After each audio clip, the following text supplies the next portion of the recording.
what's cooler than generative AI writing reports, songs, or painting pictures? How about AI predicting and preventing disease outbreaks globally? Previously, I shared the results of my recent research on predicting disease outbreaks across Africa using geospatial data and machine learning. Today, I want to discuss some of our more challenging choices during this research. Rarely is research straightforward. If something is, it would have probably already been done. So we'll discuss innovative techniques, complications, and potential extensions that could further our work. There is a lot left to be done.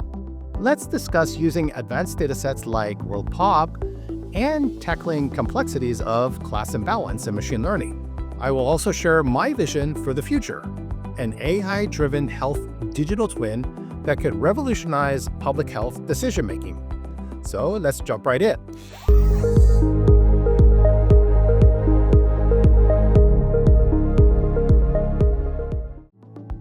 One key challenge we faced was aggregating data.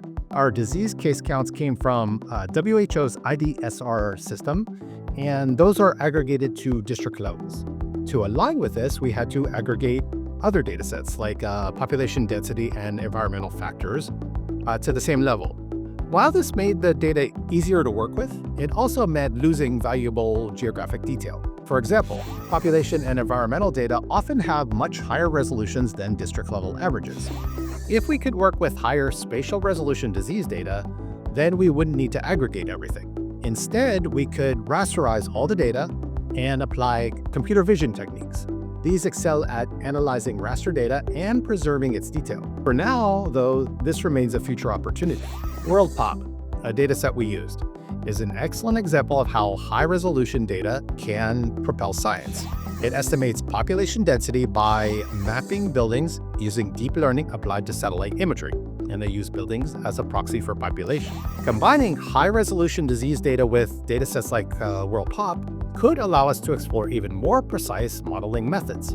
However, for this research, we had to balance practicality with data limitations. WorldPop is for sure transformative. It was developed by a global team based at the University of Southampton in England to provide high-resolution population estimates. These estimates are crucial for achieving global goals like the UN Sustainability Development Goals. By mapping buildings and normalizing these estimates with census data, WorldPop provides previously impossible insights. Our study used WorldPop to calculate average population densities for all the districts by overlaying district boundaries and running zonal statistics. This allowed us to integrate population data into our predictive models. While it's not revolutionary to say population density influences disease spread, our ability to combine it with other critical factors and scale this approach across vast regions makes our work unique. One limitation we faced is that WorldPop updates its data annually. Diseases spread weekly and populations move dynamically, whether it's shifts due to economic reasons, seasonal migrations, or disasters. More frequent updates to population data would improve future studies, and I know WorldPop is continuing its incredible work in this direction. So thanks to the WorldPop team for their extensive contributions to science, and thanks to the folks that fund them, like the Gates Foundation. Another interesting feature we analyzed was population near water bodies. Using OpenStreetMap data for lakes and rivers, we created buffer zones around these water bodies to estimate how close populations live to potential sources of disease transmission. We calculated the population within these buffers using GIS techniques and zonal statistics, and incorporated this data into our models. While it's well known that population density and proximity to water influence disease spread, our ability to integrate this feature with other factors at scale and generate actionable insights stands out. This method is beneficial during crisis events like natural hurricanes or man-made conflicts, where decision makers need quick, localized data to prevent outbreaks from escalating.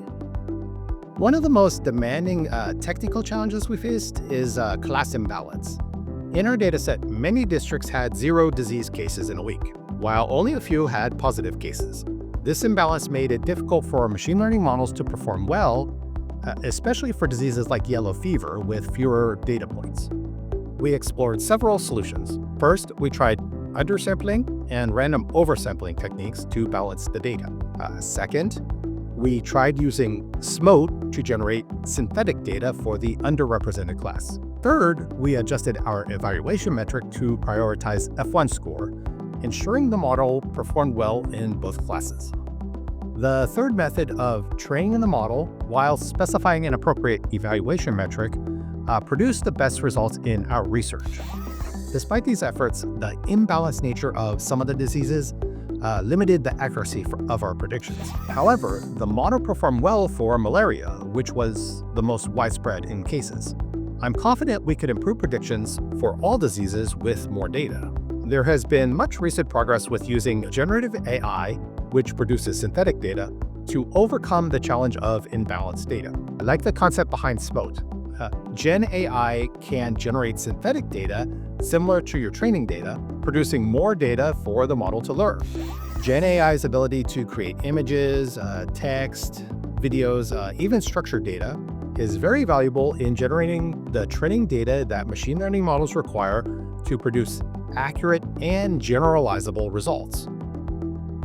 Machine learning isn't just about future predictions. It's also about understanding and simulation. Our models provided feature importance measures, helping us identify the most critical variables like precipitation and population density. This not only improves model transparency, but also has real-world significance. SHAP values are a different method with a similar goal. Even more exciting is the potential for simulations. Imagine testing scenarios. What happens to disease spread if rainfall increases?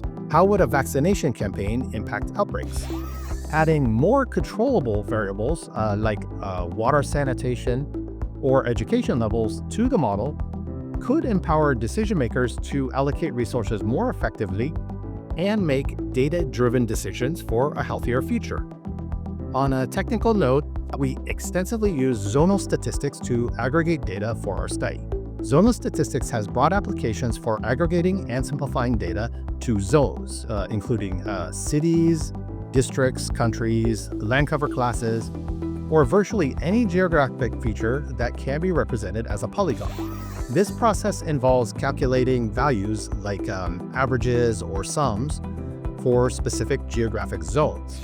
For example, from satellite data, calculate the average temperature in every African district, or business use cases like summarizing at-risk investment properties or insured properties in various at-risk zones like flood zones or earthquake zones. I tried several tools, including QGIS, ArcGIS, and PostGIS, with both rasters and converted vector polygons and points of the raster. While all had strengths, ArcGIS stood out for its speed and efficiency. I gathered that ArcGIS had an efficient algorithm paired with intelligent indexing.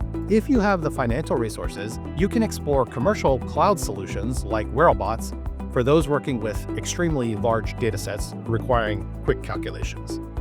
Reflecting back on this research, I see a clear path forward, creating an AI-driven public health digital twin. This platform would combine prediction, simulation, and decision support into one user-friendly system with human users at the center. Imagine a tool that provides real-time insights, models resource allocation scenarios, and precisely predicts outbreaks all in one place. With my expertise in geospatial AI, machine learning, and public health, I'm excited about the potential to make this vision a reality. A digital twin like this would enhance public health and set a new standard for tackling global challenges using technology. Thank you for joining me on this deep dive into the fascinating details of our research. From innovative datasets like WorldPop to addressing technical challenges and envisioning a brighter future with AI, this work showcases the incredible potential of combining technology and public health. Feel free to reach out if you're interested in collaborating or have questions about anything I've shared. Together, we can turn these ideas into actionable solutions for a healthier world.